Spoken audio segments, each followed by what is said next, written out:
अगर आपको पता चले कि राजकुमार जी, अब विपक्षी खेमे का रुख करते हैं। सपा ने जो टिकट ऐलान किए हैं उनको लेके क्या राय है आपकी? मैं जो विपक्षी खेमा है उसकी बात मैं शुरू करना चाहता हूं रहीम के एक दोहे से कि कहे रहीम कैसे निभे केर बेर को संग, वे डोलत रस आपने उनके फाटत अंग। जी, बिल्कुल वही स्थिति है।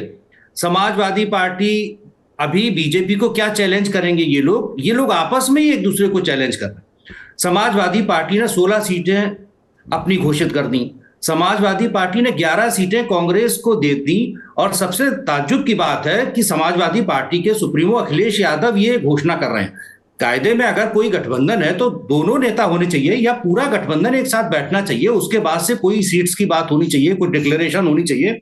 ये तो वैसे ही हुआ कि जो बहुत ताकतवर व्यक्ति है वो अपने किसी सहयोगी को कोई चीज ऐसे ही दे दे कि भाई ये तुम्हारे हिस्से में लेके जाओ। तो अभी जो गठबंधन है बेसिकली वो गठबंधन की तरह व्यवहार नहीं कर रहा है उत्तर प्रदेश में।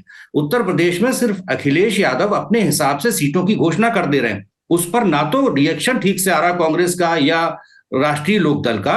अभी उस पर यह भी तय नहीं है कि कांग्रेस इसको मानेगी कि नहीं मानेगी। मुझे नहीं लगता कि वो 11 सीटों पर मानेंगे। और फिर कौन सी सीटें वहां पर होंगी? तो अभी ये गठबंधन जो है ये बिल्कुल यहां पर मैच्योर नहीं है। इनके जो भी अभी सीटें अनाउंस हो रही हैं वो दबाव बनाने की एक रणनीति है समाजवादी पार्टी की कांग्रेस पर या आरएलडी पर। और आरएलडी को जो 7 सीटें दी हैं, जो मेरी जानकारी उसमें 2 सीटें समाजवादी पार्टी के नेता लड़ेंगे आरएलडी के चुनाव निशान पर। तो विपक्ष की हालत बहुत अच्छी नहीं है। और 2014 से जो यहां पर चल रहा है कि बीजेपी को कोई भी चुनौती नहीं विपक्ष दे पा रहा है, तो मैं देख रहा हूं कि अभी 24 में भी फिलहाल इस वक्त की स्थिति को देखते हुए कोई चुनौती नहीं लग रही। और एक और बड़ी बात कि 2019 के चुनाव में समाजवादी पार्टी और बीएसपी ने मिलकर यह चुनाव लड़ा था।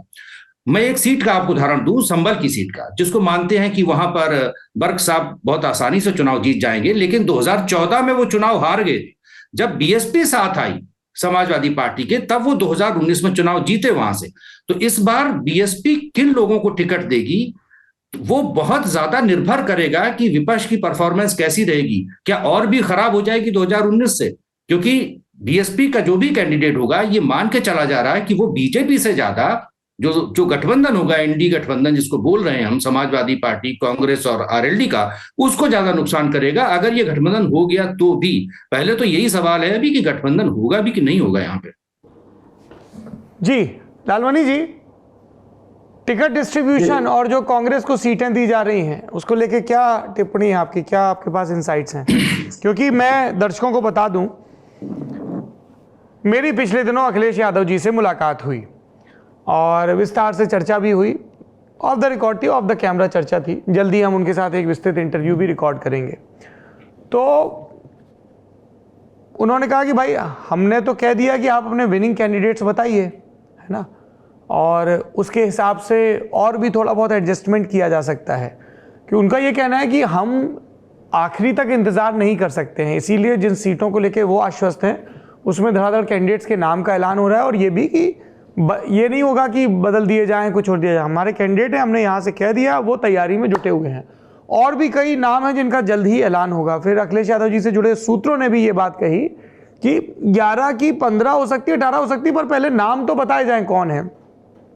कांग्रेस के कद्दावर नेता से बात हो रही थी, उन्होंने कहा कि इस चीज़ को लेकर अभी बड़ी स्पष्टता ही नहीं है, हम जो नाम दे रहे हैं।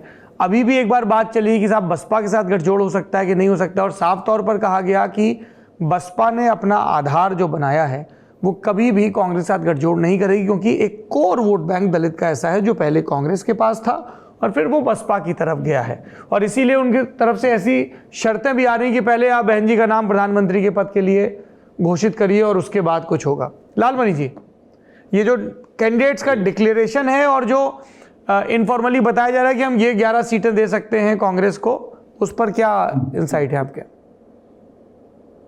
देखिए, कुछ सीटें देने की बात हुई है, ज्यादातर वो अर्बन एरिया की सीट है, बड़ी शहरी क्षेत्र। हालांकि जैसे उसमें आपने लखनऊ को छोड़ दिया जिसमें रविदास मल्होत्रा को उतारा है क्योंकि वो पुराने वहां के लोकल विधायक है। हाँ। बट जैसे कानपुर सपा देना चाह रही है, वाराणसी उनको देना चाह रही है, नरेंद्र मोदी के खिलाफ झांसी देना चाह रही है कांग्रेस को। और आपका इधर फारूक क्या नाम है आपका, गौतम बुद्ध नगर है, गाजियाबाद है, ये सब सीटें हैं जिसपे वो मेरठ हो सकती है। हालांकि मेरठ पे बात चलने की ऑलरेडी भी हो सकती है या फिर कांग्रेस जाएगी। तो मुख्यतः अर्बन एरिया दिया जा रहा है, क्योंकि अर्बन एरिया में क्या होता है कि जो अपर कास्ट और जो वहाँ पे बढ़िया बढ़िया या व्यापारी वोट है, वो या उसमें सीधी टक्कर वो उसकी वजह से सीधा टक्कर BJP versus Congress national parties को ही होता है। रीजनल पार्टीज के लिए वहां पे बहुत कम स्कोप रहता है, वो भी खासतौर पर जनरल इलेक्शन, लोकसभा इलेक्शन। तो मेनली इनको अर्बन एरिया की पार्टी दी जा रही है, और समाजवादी पार्टी उन एरिया सीट्स को अपने पास रख रही है जहाँ पे मुस्लिम बहुलता है। खासतौर जैसे आपने देखा अभी बर्कशाह की सीट संभल उसने अपने पास रखा, क्योंकि मुस्लिम है उधर काफी। तो हालांकि देखने वाली बात ये थी कि इन्होंने जो अपने जितने 3 सिटिंग एमपी हैं, 3 सिटिंग 16 में 3 सिटिंग एमपी में 2 की ही सीट डिक्लेयर की, बर्कशाह की और डिम्पल यादव की। एसटी हसन की सीट को छोड़ दिया, मुरादाबाद वाली, वो भी एक अर्बन सीट है और मुस्लिम डोमिनेटेड है, 2 मुस्लिम भी है वहां पे, दलित भी है, सब कोई है। तो अभी ये इंटरेस्टिंग सीट है मुरादाबाद की, क्या जाए किसको जाएगी, मतलब सपा रखिएगी। अगर इसको अपने पास रखना ही होता तो क्लियरली उसको डिक्लेयर कर दी होती, बर्क के साहब की तरह या मुनिम्पल जी की तरह का जो सीट है। तो बाकी अभी ये देखिए जो कांग्रेस का जो रुख है, कांग्रेस अभी देख रही है, और हालांकि अखिलेश यादव तो यही चाह रहे थे कि आप कैंडिडेट बताइए, क्योंकि अखिलेश यादव बहुत ही मजबूत, जो मुझे लोगों ने बताया कि भाई वो बहुत ही मजबूती से लड़ना चाह रहे हैं कि हर सीट पे मुकाबला बीजेपी से अच्छे से हो। इसलिए वो चाह रहे थे कि जो कांग्रेस को सीट दे भी थे तो एटलीस्ट हमें श्योर तो हो जाए कि आप एक कैंडिडेट जो है वो मजबूत है, आर्थिक रूप से, सामाजिक रूप से, हर तरीके से लड़ने के लिए तैयार है। और इसलिए उसने भी देखा कि कांग्रेस के पास जो पुराने बड़े चेहरे हैं, जो पुराने चुनाव लड़ने वाले हैं, वो कितने एक्टिव हैं। अब जैसे आप कानपुर में देख लीजिए शिवराज जायसवाल जी का, या जैसे इसीलिए देखिए आपने क्या किया, फरुखाबाद में पिछली बार सलमान खुर्शीद जी लड़े थे, और वो जो कांग्रेस की अभी नेशनल अलायंस कमेटी है जो उसके मेंबर है, और उन्हीं की सीट पे समाजवादी पार्टी ने कैंडिडेट उतार दिया है। तो कॉन्फ्लिक्ट की सिचुएशन कई जगहों पे है। इससे एक ये भी दिख रहा है कि समाजवादी पार्टी और कांग्रेस के बीच में ये जो 16 सीटें हैं जिसपे समाजवादी पार्टी ने प्रत्याशी घोषित किए हैं, उसको लेके दोनों सीट पार्टीज में कहीं औपचारिक रूप से कोई डिटेल में डिस्कशन नहीं हुआ है।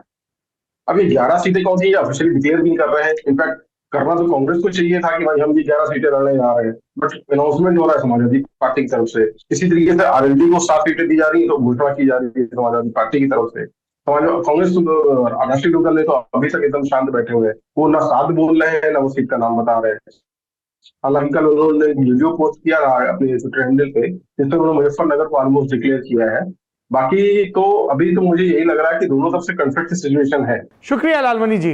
राजकुमार जी, आपका भी बहुत बहुत धन्यवाद।